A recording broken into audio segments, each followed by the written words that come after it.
Hello.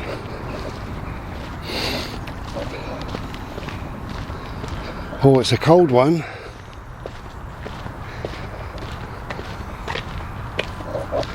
If you could see my nipples, they're like bullets. So a quickish video, perhaps. And this is a question from either Pam or Pat. Now, do you know what? I can't remember your name. I am sorry about that. I got a feeling it's... Oh, I don't know really. Pam, maybe. This glorious tree. I know I've shown you that before, but I still think it's absolutely stunning. Look at that.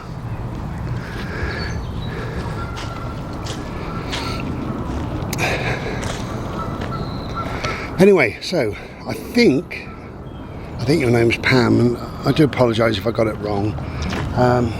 So Pam has said something like that she's bought both my books and my poetry book and is looking forward to the next. So that's great, thank you very much indeed. But she's asked the question, and she said you're very open and honest. She said, does writing your poems, particularly about certain subjects, does it bring emotions to the front? And you know, how do you deal with that? So yeah, is the answer. Yes, it does, very, very much so. More so with the poetry than with any other form of writing, because as you write, you're writing and you're already past it, you know. It's a kind of linear boop, boop, boop, boop, boop, like that. You've passed it, even though it may be upsetting or it may bring certain memories back or provoke different emotions. You're moving on, you're moving forward. Come here, bird, this way, love. Come. Thank you. When you're writing a poem, obviously you've got to go back and you're trying to rhyme, trying to make sense of it, in many respects trying to process it, trying to write in a way that not only is it beneficial for you, but in turn somebody else is going to read this, and are they going to appreciate your words? Are they going to be able to read it in the same vein as it's meant? Will it also rhyme for them? You know, those sort of things. So there's a lot to think about when you are writing a poem, but it's you know, particularly when you're trying to rhyme, sometimes you go back and you read that same line over and over again, and that line can be, Bose, we're not going there, come on, we've played, come on please, thank you.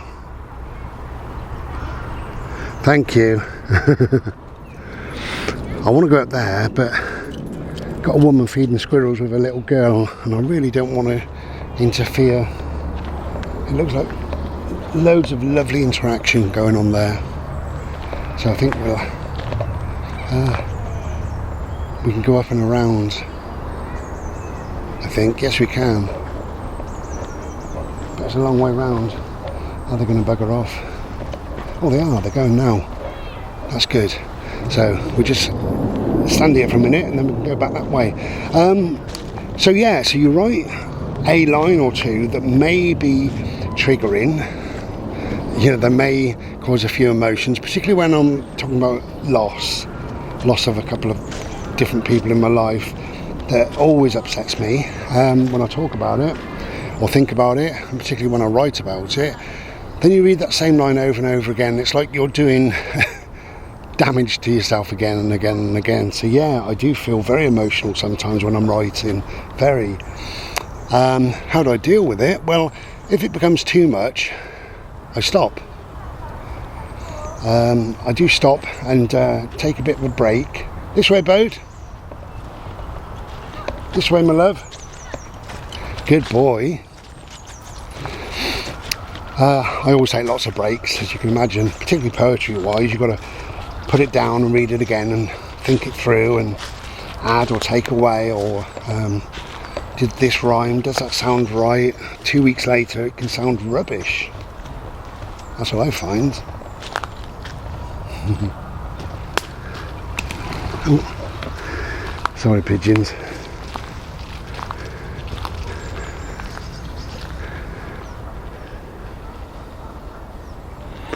Little squirrels having a laugh.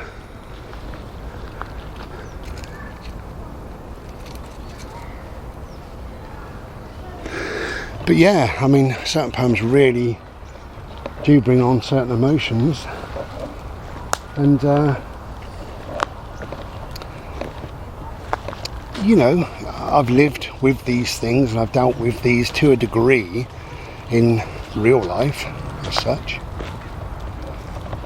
So things get easier, I think, after a time.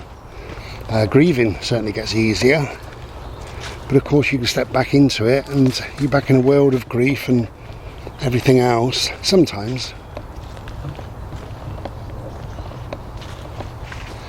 Bode, where are you, my love? Bode? Bodie, I'm going this way now. Oh, you're in front, alright. You're there already, aren't you, really?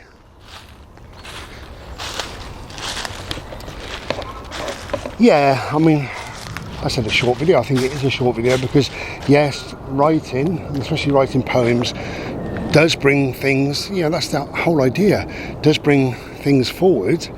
And sometimes those things can be a bit upsetting. Of course they can, you know. They do bring on emotions, and you know, I think they're supposed to as well. I think if you've read some of my poetry, then you've been affected as well. You've either laughed, perhaps, maybe you've had a tear, maybe, or maybe you felt something and thought, oh God, that's heavy, you know. Or you think, well, I've been through similar, you know. And if my poems can help somebody, that's a wonderful thing, isn't it, really? You know, that's what life is all about. I always say that. We're here to help each other. Anyway, and how I deal with it is just one of those things. It will be over soon. Everything's over soon. This too shall pass. And if it really is a struggle, let it go. There are some poems that I thought, no, I cannot continue with this. It's too difficult. It hurts me too much, and I scrap it. I absolutely scrap it, 100%. So that's what I do. And others I put aside, as I do all my poems, and I think about them in a day, in a week, in a month, and see if they make sense and see how I feel. And then ultimately the question has got to be, are they good enough to make this second book?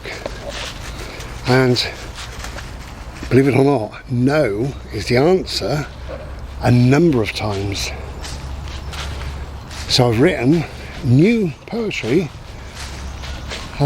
even brand new, even over the last few weeks, and then put it aside, read it a day or two or a week or two later, and thought, no, that's not going in.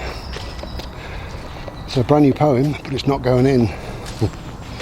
May have taken me many hours to think about, to write, to work it out, to make sure it rhymes correctly, putting it away, rereading, reworking it, and all those hours have gone in the bin, really, because the poem is not going to make it into the book.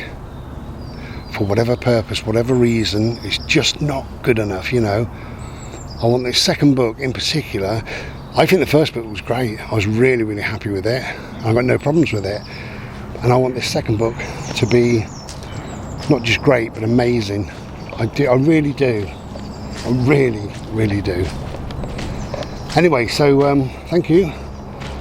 Oh, God, I wish I knew your name. Pam. Pat. British. Pat. Maybe it is Pat, I don't know. Anyway, sorry. Thank you. We'll be back another day, hopefully a warmer day. Okay, take care then. Be well.